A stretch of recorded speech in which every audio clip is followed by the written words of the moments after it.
Le voyage du petit pèlerin, chapitre 12. Crédule, paresseux et hautain. Vous pouvez vous représenter combien Petit Chrétien était heureux en s'éloignant. Je n'ai plus mon fardeau, se répétait-il sans cesse, et le roi m'a donné des habits magnifiques. Je serais parti depuis longtemps si j'avais su comme il est agréable d'être un pèlerin. Il se souvint alors de Christiana. C'est vraiment dommage qu'elle ne soit pas venue avec moi. Cependant, il se demandait comment elle aurait pu quitter sa maison, car elle avait 3 frères et une petite sœur, et c'était elle qui prenait soin d'eux 4. Nous aurions pu porter bébé chacun notre tour, mais les garçons eux-mêmes auraient été vite fatigués. Quand j'arriverai à la cité, ne pourrais-je pas prier le roi d'envoyer quelqu'un pour les chercher tous? À ce même moment, l'idée lui vint que sa maman avait peut-être aussi dit au roi avoir laissé son petit garçon à destruction. Savait-elle qu'il ne portait plus son fardeau et que le roi lui avait envoyé de si splendides cadeaux? Ils sont beaux, s'émerveilla-t-il en regardant les vêtements dont l'être brillant l'avait revêtu. Ils sont blancs comme de la neige et agréables à porter. Les anciens étaient trop chauds et trop lourds. Il faisait ses réflexions tout en marchant, mais bientôt il s'arrêta brusquement. Il venait d'apercevoir à une faible distance 3 garçons étendus sur l'herbe.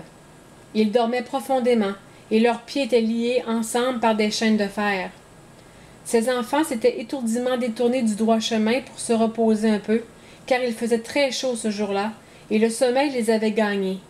Mais les serviteurs du méchant prince, toujours aux aguets pour prendre en faute les pèlerins, dès qu'ils avaient vu les garçons assoupis, étaient venus en hâte attacher leurs pieds, en sorte que si le roi lui-même n'envoyait pas quelqu'un délier leurs chaînes, jamais il ne pourrait faire un pas de plus vers la cité céleste.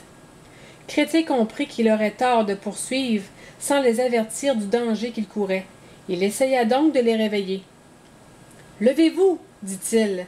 Il ne faut pas dormir ici. Vous n'êtes point en sûreté. Regardez, vos pieds sont attachés. » L'un des imprudents, crédule, répondit sans même ouvrir les yeux. « Eh bien quoi? Nous nous plaignons de rien. Laisse-nous tranquilles. » Chrétien reprit. « Vous êtes en grand danger. Dépêchez-vous. Je vais vous aider à défaire vos liens. » Paresseux était étendu à côté de Crédule. Il finit par s'asseoir et, frottant ses yeux d'un air endormi, regarda Chrétien. « Pourquoi viens-tu nous déranger? Continue sans nous attendre. Je te suivrai lorsque je serai reposé. » Et le 3e garçon, du nom de Hautain, ajouta à son tour. « J'imagine que nous pouvons faire comme bon nous semble. S'il nous plaît de dormir dans un endroit dangereux, c'est notre affaire et non la tienne. Fais-nous le plaisir de passer outre. » L'un et l'autre s'étendirent de nouveau à côté de Crédule et se rendormirent. Chrétien vit bien qu'il perdrait inutilement son temps en restant auprès d'eux. Il se remit en marche, mais son cœur était triste en pensant que ces insouciants garçons n'avaient pas voulu se croire au pouvoir du méchant prince.